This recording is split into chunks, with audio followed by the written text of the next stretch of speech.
اللهم صل على محمد وآل محمد. اعوذ باللہ من الشیطان اللعین الرجیم. بسم اللہ الرحمن الرحیم. الحمد للہ رب العالمین وصلی اللہ علی محمد وآلہ الطیبین الطاہرین. اللہم صل علی محمد وآل محمد وعجل ولیک الفرج. السلام علیکم ورحمۃ اللہ وبرکاتہ. آج ہم آپ کے سامنے خطبہ شعبانیہ کا ترجمہ لے کر حاضر ہوئے ہیں. خطبہ شعبانیہ پیغمبر اکرم صلی اللہ علیہ وآلہ وسلم کا ایک عظیم خطبہ ہے کہ جو رمضان المبارک کی فضیلت کے بارے میں آپ نے فرمایا. خطبہ شعبانیہ اس کو اس لیے کہا جاتا ہے کہ یہ آپ نے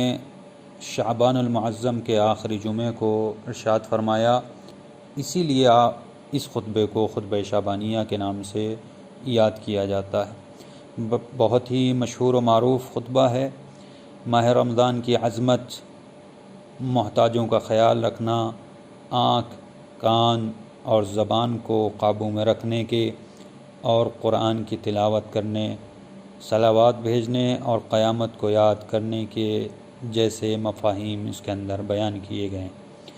آخر میں مولا کائنات امیر المومنین علیہ الصلاۃ والسلام کی شہادت کے بارے میں بھی آپ نے خبر دی، اور اس خطبے کو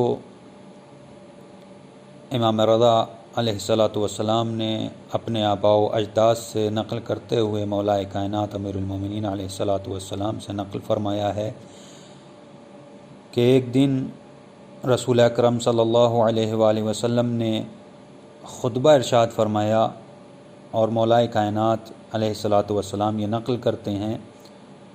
کہ اے لوگو، خدا کا برکت، رحمت اور مغفرت سے بھرپور مہینہ قریب آ رہا ہے. یہ ایک ایسا مہینہ ہے کہ جو تمام مہینوں سے بہتر ہے. اس کے دن تمام دنوں سے افضل ہیں، اس کی راتیں تمام راتوں سے افضل ہیں، اس کے ساعات اور لحظات تمام ساعات اور لحظات سے افضل ہیں. یہ ایک ایسا مہینہ ہے کہ جس میں تمہیں اللہ کے یہاں دعوت دی گئی ہے، اللہ کے یہاں مہمان بلایا گیا ہے، اور تم لوگ کرامت خدا کے مہمان قرار پائے ہو.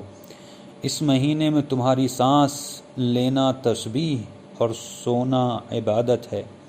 اعمال مقبول اور دعائیں مستجاب ہیں. لہٰذا تم سب کو اس مہینے میں نیک اور سچی نیتوں اور پاک دلوں کے ساتھ اللہ سے سوال کرنا چاہیے کہ تمہیں اس مہینے کے روزے رکھنے اور قرآن پاک کی تلاوت کرنے کی توفیق عنایت فرمائے، کیونکہ بدبخت ہے، شقی ہے وہ شخص جو اس بابرکت مہینے میں مغفرت الہی سے محروم رہ جائے. اس مہینے میں روزے کی وجہ سے جو تمہیں پیاس اور بھوک لگتی ہے، اس سے قیامت کے دن کی پیاس اور بھوک کو یاد کرو.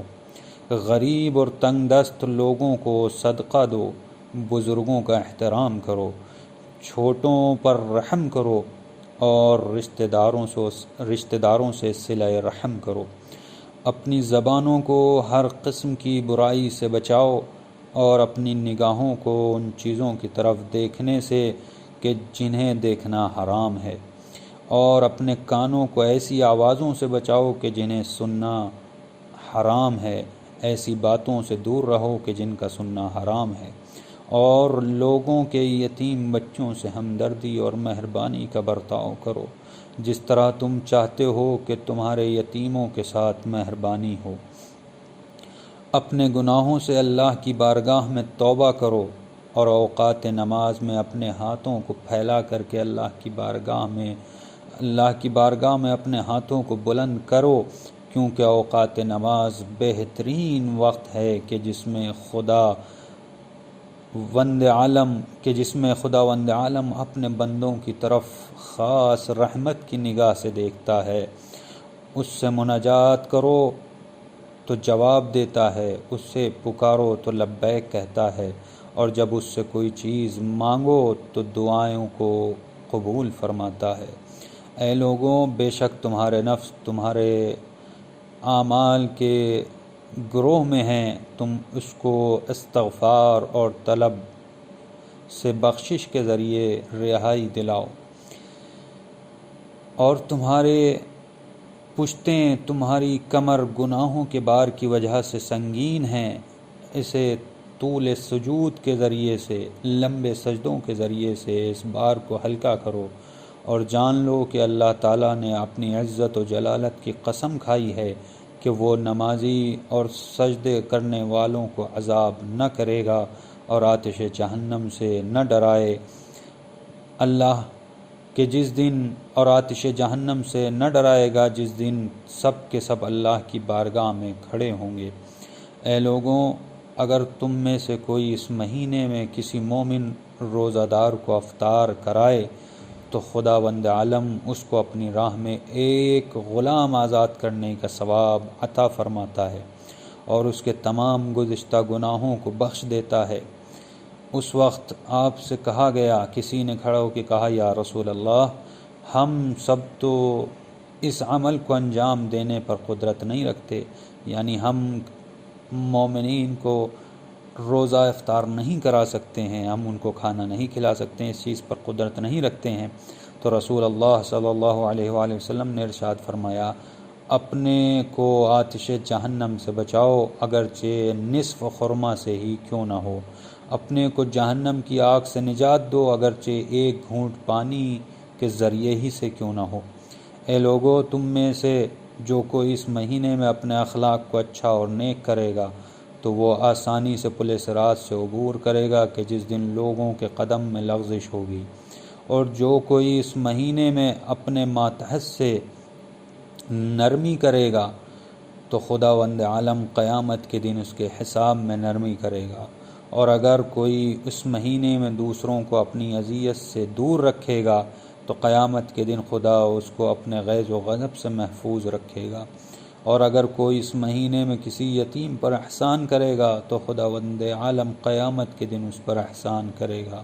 اور کوئی اس مہینے میں اپنے رشتہ داروں سے صلہ رحم کرے گا تو خدا قیامت کے دن اس کو اپنی رحمت سے متصل کرے گا، اور جو کوئی اس مہینے میں اپنے رشتہ داروں سے قطع رحم کرے گا، قطع رابطہ کرے گا، خداوند عالم قیامت کے دن اس سے اپنی رحمت کو قطع کر دے گا۔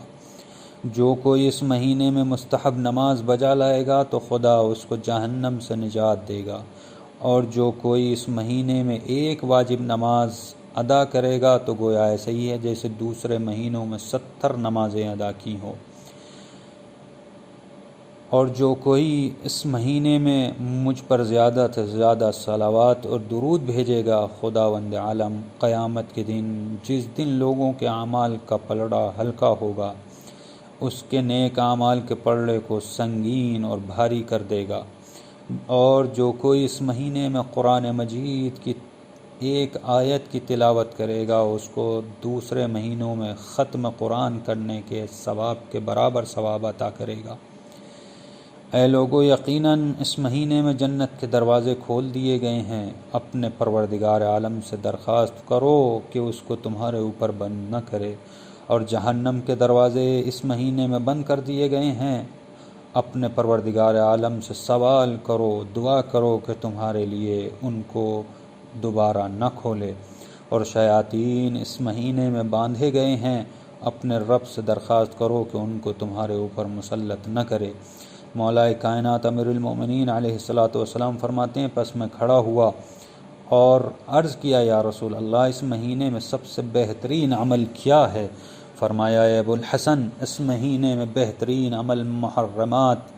حرام کاموں سے پرہیز کرنا ہے، محرمات الہی سے پرہیز کرنا ہے۔ اس کے بعد پیغمبر اکرم گریہ کرنے لگے تو مولا کائنات نے کہا، یا رسول اللہ، کس چیز نے آپ کو رلا دیا؟ فرمایا، اے علی، میں اس لیے رو رہا ہوں کیونکہ اس مہینے میں تمہارا خون بہایا جائے گا، اس مہینے میں تم کو شہید کر دیا جائے گا، گویا میں تمہاری شہادت کے منظر کو دیکھ رہا ہوں، در حالانکہ تم اپنے پروردگار عالم کے نماز اور عبادت میں مشغول ہوگے۔ اس وقت شقی الاولین والآخرین، قاتل ناقہ صالح، تمہارے سر کے اوپر وار کرے گا جس سے تمہاری ریش اور چہرہ مبارک خون سے تر ہو جائے گا۔ امیر المومنین فرماتے ہیں میں نے عرض کیا یا رسول اللہ کیا اس وقت میرا دین ثابت و سالم ہوگا؟ فرمایا ہاں اس وقت تمہارا دین سالم ہوگا۔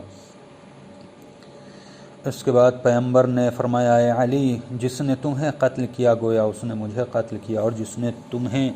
تمہارے ساتھ بغض و دشمنی کی در حقیقت اس نے مجھ سے دشمنی کی ہے، اور جس نے تمہیں ناسزا کہا اس نے گویا مجھے ناسزا کہا، کیونکہ تم مجھ سے ہو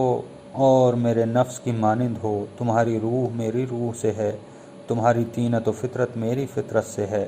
یقیناً خدا نے ہم دونوں کو خلق کیا اور ہم دونوں کو انتخاب کیا،